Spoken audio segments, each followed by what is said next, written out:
Hi everyone, आज की video में हम बात करेंगे कैल्शियम डेफिशिएंसी के बारे में। कैल्शियम डेफिशिएंसी क्यों होती है, किस तरीके से आपको ट्रीट करना है और आयुर्वेद के वात पित्त कफ का कैल्शियम डेफिशिएंसी के साथ में क्या रिलेशन होता है, इन सारी चीज़ों के बारे में हम बात करेंगे। वीडियो अच्छा लगे तो लाइक का बटन दबाना, कमेंट करना, शेयर करना और आपसे रिक्वेस्ट है प्लीज़ जो मेरा फेसबुक पेज है doctor Neha Joshi care clinic के नाम से, उसको जाकर प्लीज़ लाइक करिए, फॉलो करिए, क्योंकि उसमें मैं पर डे दिन में 2 बार आयुर्वेद से रिलेटेड कुछ छोटी छोटी सी हेल्थ टिप आपके साथ में शेयर करती हूँ।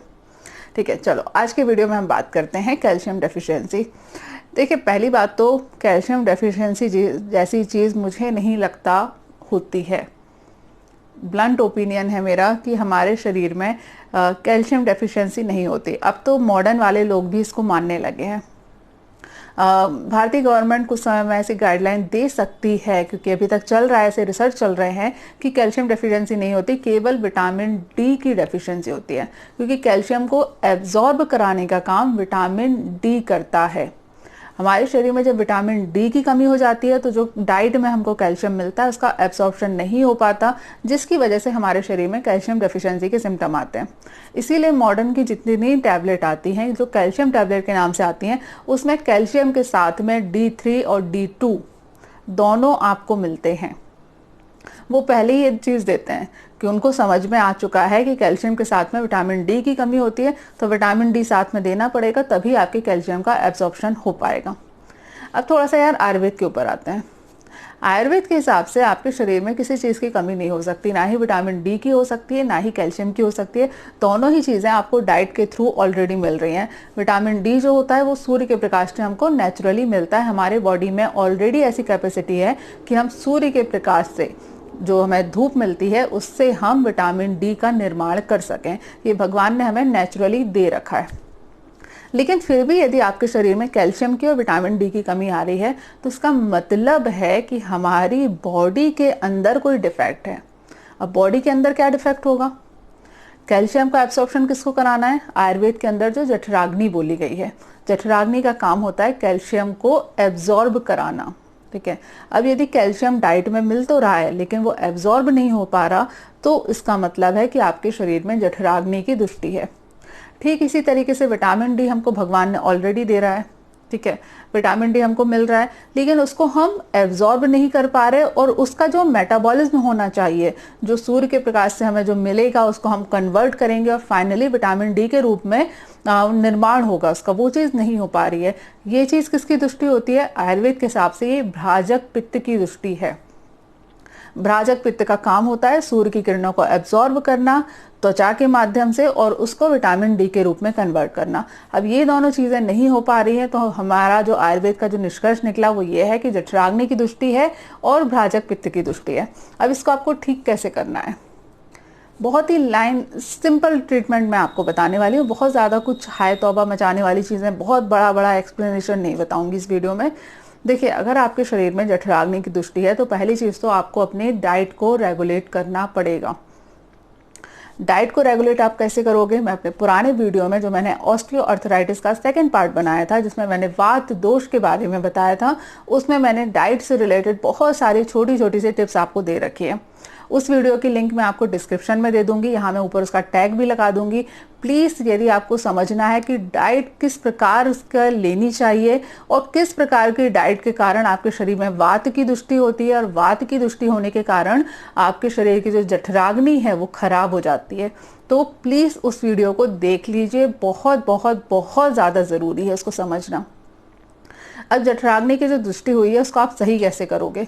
पहली चीज़ तो आपको खाना पीना, लाइफ स्टाइल, खाने का शेड्यूल, एक्सरसाइज, वो सब आपको सेट करनी है। वो आपको पुराने वीडियो में मिल जाएगा। ठीक है, मेडिसिन जो आपको इनके साथ में लेनी है वो है हिंगवाष्टक चूर्ण।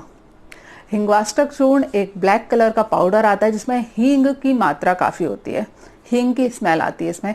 हिंगवाष्टक चूर्ण आपको 1/4 स्पून, यानी कि केवल 2 से लेकर 3 ग्राम तक की मात्रा में सुबह शाम खाना खाने के बीच में मतलब यदि आप 4 रोटी का खाना खाते हैं तो 2 रोटी आपने खा ली, उसके बाद बीच में आपको 2 ग्राम की मात्रा में हिंगवाष्टक चूर्ण गर्म घी के साथ में मिलाकर लेना है और उसके बाद में बाकी का बचा हुआ खाना है उसको खाना है।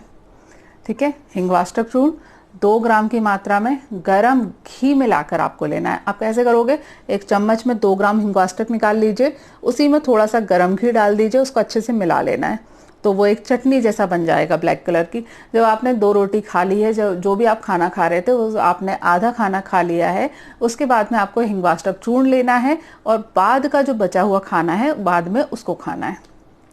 इस तरीके से सुबह शाम खाना खाने के बीच में आपको ये मेडिसिन का प्रयोग करना है। इससे आपके शरीर में जो वात की दुष्टि है और जो आपकी जठराग्नि खराब हो रखी है, जिसकी वजह से आपके शरीर के जो न्यूट्रिशन आपको मिलने चाहिए थे उनका पूरी तरीके से एब्सॉर्प्शन नहीं हो पा रहा है, वो चीज़ आपकी होने लगेगी। ठीक है, पहली चीज़ हो गई। आपको यहाँ पर क्या लेना है, हिंगवाष्टक चूर्ण। दूसरी चीज जो आपके शरीर में भ्राजक पित्त की दृष्टि आई थी, भ्राजक पित्त को आपको सेट करने के लिए आपको सुबह सुबह खाली पेट अविपत्तिकर चूर्ण लेना है। अविपत्तिकर चूर्ण व्हाइट कलर का पाउडर होता है, ये सुबह सुबह खाली पेट इसका प्रयोग करना है। आधा चम्मच या 1 चम्मच की मात्रा में, यानी कि 3 ग्राम से लेके 5 ग्राम तक की मात्रा में अविपत्तिकर चूर्ण सुबह सुबह खाली पेट सादे पानी के साथ में, यानी कि जो रूम टेम्परेचर का जो पानी होता है उस पानी के साथ में आपको सुबह सुबह खाली पेट प्रयोग करना है।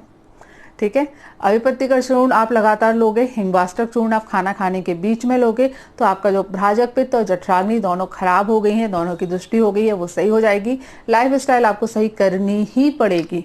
इस गलतफहमी में बिल्कुल मत रहना कि आपने केवल मेडिसिन का प्रयोग कर लिया, लेकिन खाने के जो मैंने आपको प्रिकॉशन बताए हैं, किस तरीके से आपको डाइट लेनी है, वो सब आपने नहीं किया, केवल मेडिसिन का प्रयोग किया, तो आपको कुछ फायदा नहीं होने वाला। ठीक है, ये गलतफहमी मत कर लेना कि वो पुराना वीडियो तो देखा नहीं, यहाँ वीडियो सिर्फ मेडिसिन उठाई, मेडिसिन परचेज करी, खाया, फायदा नहीं हुआ, बोला कि कुछ बताया नहीं था, सब कुछ बर्बाद है, आयुर्वेद से कुछ नहीं होता। तो ये गलतफहमी में मत रहना, उससे नुकसान आपको ही होगा। ठीक है, तीसरी एक चीज़ यहाँ पर मैं और बताऊंगी, यदि आपको शरीर में कैल्शियम की कमी है तो एक चीज़ आपको ज़रूर करनी पड़ेगी, वो है शरीर के ऊपर सरसों की तेल की मालिश करने के बाद सुबह सुबह धूप में लेटा करिए। सरसों का तेल आपको पूरे शरीर में अच्छे से मालिश करनी है और सुबह के टाइम की जो हल्की धूप होती है, सुबह 7 बजे, 8 बजे, 9 बजे तक की मैक्सिमम जो हल्की धूप होती है, जिसका टेम्परेचर कम होता है, उस धूप में जाकर आपको लेटना है। कोशिश करिए जितने कम कपड़े पहनेंगे उतना आपको फायदा रहेगा। ठीक है, अच्छे से आपको मालिश करनी है। बढ़िया एक कटोरी में गुनगुना करके सरसों का तेल ले जाइए, धूप में बैठिए और धूप में बैठकर आपको मालिश करनी है। मालिश करने के बाद 15-20 मिनट वहीं पर रहना है आपको। उसके बाद आप गुनगुने पानी से स्नान कर सकते हैं। इस तरीके से जब आप धूप में बैठोगे तो जो आपकी किरणें एब्जॉर्ब होनी चाहिए थी चमड़ी से, वो एब्जॉर्ब हो पाएंगी और आपके शरीर में विटामिन डी की कमी को पूरा करेगी। विटामिन डी पूरा होगा तो कैल्शियम की कमी अपने आप पूरी हो जाएगी।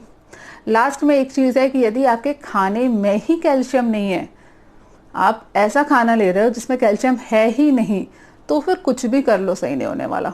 तो आपको ऐसे फूड लेने पड़ेंगे जो कैल्शियम रिच होते हैं। कैल्शियम रिच कौन से होते हैं? ग्रीन वेजिटेबल्स, पर्याप्त मात्रा में कैल्शियम होता है, कुछ भी आपको एक्स्ट्रा करने की ज़रूरत नहीं है। डेयरी प्रोडक्ट आपको थोड़े से लेने हैं, यानी कि अगर आप दूध का प्रयोग कर रहे हैं, 50 ml दूध सुबह, 50 ml दूध शाम को आपके लिए पर्याप्त है। ठीक है, ग्रीन वेजिटेबल्स लीजिए, फ्रूट्स पर डे खाइए और अन्न का सेवन करिए।